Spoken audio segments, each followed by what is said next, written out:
Ya les había explicado, pues, cuando inició la, la colonia española, empezó en 1550, ¿sí?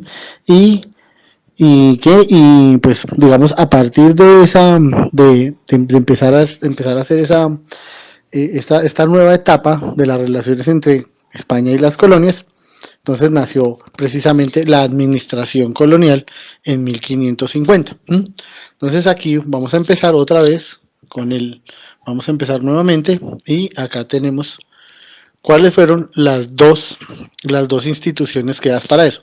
Primero el Consejo de Indias y la Casa de Contratación de Sevilla.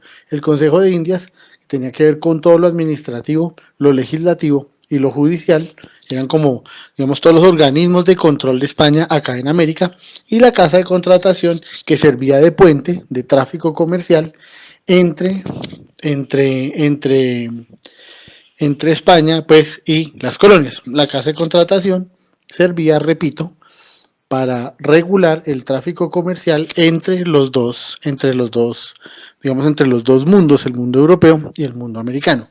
Entonces, en 1550, pues, digamos, arrancó esta administración colonial y estaba hablando de que la Casa de Contratación intentaba, pues, regular todo el tráfico con los conquistadores, pero muchos quisieron llegar acá, pues, por su cuenta y probar suerte, pero fueron una minoría, ¿no? En la mayoría de los casos, pues, tuvieron que pasar por la Casa de Contratación y pues sacar una cédula, etcétera, etcétera, etcétera.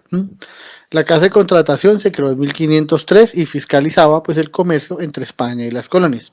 Ellos cobraban un impuesto del 20% para cualquier mercancía que entrara o saliera de las colonias. Si llegaba de España acá, pagaba un impuesto. Si salía de aquí para España, pagaba un impuesto. Y la Casa de Contratación lo que hizo también fue servir como de escuela de pilotos de navíos para, para pues, las naves españolas que venían hacia acá o que iban de aquí hacia allá. Y la idea de la Casa de Contratación de Sevilla era hacer un filtro para que vinieran solo personas, pues digamos, de alguna procedencia, pues, legal, de una procedencia, pues, que fueran buenas personas, de buenas costumbres, de buena moral, etcétera, etcétera, etcétera, etcétera. ¿Sí?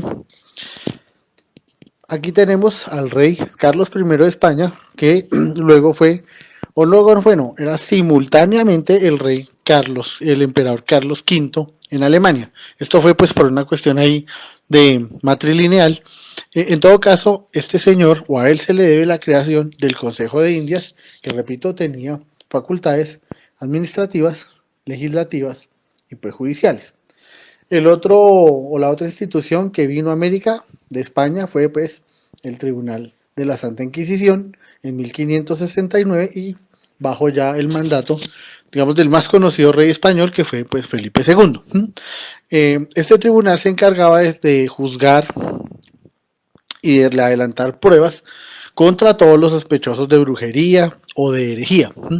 Recuerden pues que este era un tiempo en donde la iglesia católica tenía una fuerte influencia en España y pues no iba a permitir, digamos, que hubiera alguna acción por parte de personas que pusieran en duda precisamente pues ese gran poder que tenía la iglesia. Entonces ahí está como para que lo tengan en cuenta el Tribunal de la Santa Inquisición. El Tribunal de la Santa Inquisición pues lleva unos métodos, aquí en la Nueva Granada pues no tanto, no fue tan, digamos, tan espantoso, pero sí en otras partes juzgaba y condenaba a los brujos, los herejes, los sometía a torturas, etcétera, etcétera. Aquí hay muy pocos casos documentados, especialmente en Cartagena, pero de todas maneras el Tribunal de la Santa Inquisición veló porque la gente siguiera al pie de la letra pues las normas del cristianismo de la época. Este es Felipe II, el señor que está sentado recibiendo aquí un documento. Aquí está el rey. Pues era un rey muy conocido, su mandato estaba muy extendido a muchas partes pues del mundo. Había un dicho que decía que en ¿cómo se llama? Las colonias o las tierras del rey, en las tierras o en los dominios de Felipe II, el sol no se oculta, porque era que había en todas partes, incluso precisamente en las islas del Pacífico Sur, que se llamaron las Filipinas, en su honor. Entonces, el Imperio Español, bajo este señor, estamos hablando de todo el siglo XVI e incluso buena parte del siglo XVII fue cuando vivió el mayor esplendor, perdón. Aquí ustedes vean toda esta parte que tiene que ver con cómo estaba dividida la administración colonial.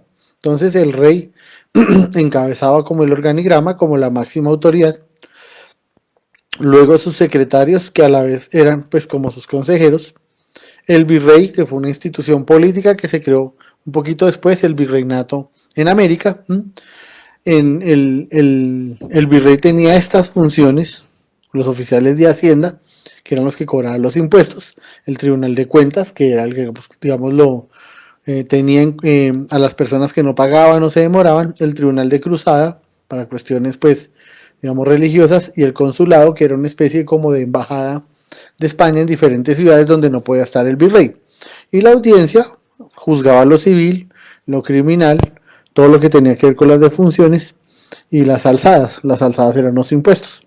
Entonces aquí ustedes van a ver, todo esto se hacía para administrar las colonias y desde hace mucho tiempo Colombia pues es un país, como ustedes pueden darse cuenta, burocrático, ¿no? Hay muchas instituciones que se encargan de, digamos, velar por el desarrollo pues del gobierno. Entonces vamos a ver ahora sí, un poco más detenidamente las instituciones coloniales americanas. Ya lo dije, el Consejo de Indias, ¿cierto? Aquí está, con el rey pues a la cabeza, digamos, esa era la máxima autoridad. Debajo del Consejo de Indias estaba pues el virrey y luego la Real Audiencia. La Real Audiencia tenía unos oidores, así se llamaban porque escuchaban los reclamos y, digamos, se encargaban de manejar las cosas en lo local, ¿no? El alcalde, el regidor, los pequeños pueblos. Mientras que el presidente, el de la audiencia, o el presidente, digamos, que venía después de la Real Audiencia, era una figura de autoridad que ya tenía mucho más poder, era un poder ya más regional, era un poder mucho más regional y lo que hacía era tener una mucha mayor influencia en la cuestión, digamos, de pues, precisamente de los departamentos, las capitanías, las gobernaciones. En eso se entendía el presidente con las autoridades regionales, que eran los alcaldes mayores y los corregidores. Hoy los llamaríamos los gobernadores. Hoy los llamaríamos así. El cabildo era una institución local, el cabildo era una institución pequeña, de nivel municipal, que se encargaba pues de la administración de las ciudades. Habían dos clases de cabildos, el cabildo abierto y el cabildo cerrado. El cabildo cerrado era cuando se reunían solamente pues los regidores, los oficiales reales, el alguacil, las autoridades, digámoslo así. Y el cabildo abierto era en donde se reunía todo el pueblo. Y esa era una figura pues bastante respetada por las autoridades. Cuando había alguna injusticia, entonces la gente convocaba el cabildo abierto, se reunían todos y todos pues digamos decidían. La Real Audiencia, la Real Audiencia surgió pues en 1548. La audiencia no tenía, digamos, jurisdicción sobre obispos, militares, comerciantes, etcétera, ¿cierto? Y el presidente de la Real Audiencia normalmente era precisamente o el gobernador, o el virrey, o el presidente. Hay un cargo aquí de presidente, duró poco, pero la figura de la presidencia pues ya existía. Digamos, en el funcionamiento de la Real Audiencia habían unos funcionarios que se llamaban los oidores o jueces, y ellos eran los que se encargaban pues de escuchar las quejas, compilarlas para enviarlas a España. Las gobernaciones fueron las primeras instituciones que creó el gobierno español en América. Eso fue recién, digamos, terminada el periodo de la conquista. ¿Sí? Cuando el periodo de la conquista terminó, las gobernaciones desaparecieron un tiempo después y surgió el virreinato y la capitanía. Entre los siglos XVI y XVII se crearon 35 gobernaciones diferentes, ¿ya? Pero pues esta es una institución que duró muy poco. La presidencia era de carácter civil, era un hombre pues que venía de la administración pública española, fue derogada en un comienzo a finales del siglo XVI, comienzo del XVII, se reactivó en este pequeño periodo del siglo XVIII entre 1724 y 1740 y ahí se estableció el virreinato. La imagen que vemos es de Villa de Leyva.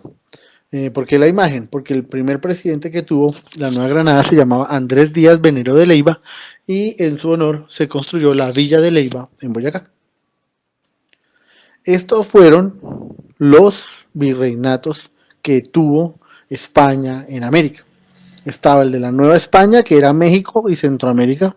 Estaba el de la Nueva Granada, que era más o menos los actuales territorios de Costa Rica, Panamá, Colombia, Venezuela y Ecuador. Estaba el virreinato de Lima, que era pues todo lo que hoy es Bolivia y Perú. Y estaba el virreinato del Río de la Plata, que es todo lo que hoy es Paraguay, Uruguay, Argentina. Chile figuraba como una capitanía o una cuestión anexa al virreinato del Perú o de Lima. Pero esos fueron. Sin duda, el virreinato fue la más importante institución política que tuvo la corona española en América. El virrey, como su nombre lo indica, era como el segundo rey, la máxima autoridad al mando. El tipo tenía muchísima autoridad política, económica, de administración de justicia.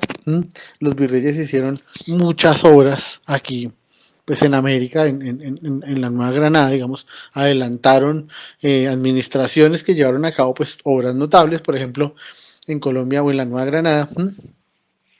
Tuvimos la famosa expedición botánica en 1783 y pues eso fue incentivada pues por un virrey. ¿Sí? Los virreyes enfrentaron muchos problemas de orden público, alzamientos en Argentina, en Perú, aquí también, pues la de los comuneros, que hablaremos de ella después, por lo que el virrey tenía también a cargo pues la administración no solo el virreinato, sino que era mandaba a ver el jefe, el comandante del ejército colonial, y si la Marina Española tenía barcos fondeados en los puertos, por ejemplo en La Habana, en Cartagena, etcétera, pues también, digamos, eran comandantes de la escuadra de navíos. El virrey, ante la ausencia del presidente, pues también era el presidente de la Real Audiencia. Entonces noten ustedes que era un tipo pues con bastante poder.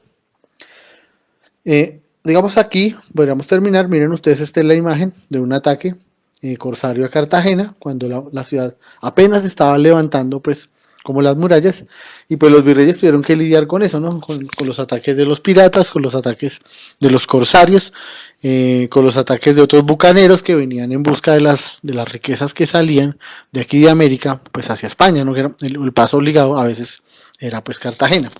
Bien, con esto vamos a terminar esta transmisión de hoy. Vamos a quedar aquí, vamos a quedar aquí para la próxima transmisión ver las instituciones económicas de la colonia, la mita, la encomienda, el resguardo, la esclavitud. Y luego que vamos a instituciones económicas, pues vamos a ver ya cuáles eran las clases sociales en la colonia, los mestizajes que hubo, etc. Si usted no pudo ver la transmisión ahorita, le agradezco que la vea después y en los comentarios escriba pues su nombre y el curso, ¿no? Pues esta es una transmisión para noveno. La escribo posteriormente cuando lo pueda hacer. Les agradezco muchísimo el haber estado aquí hoy y pues nada, nos hablamos muy pronto. Un saludo, chao.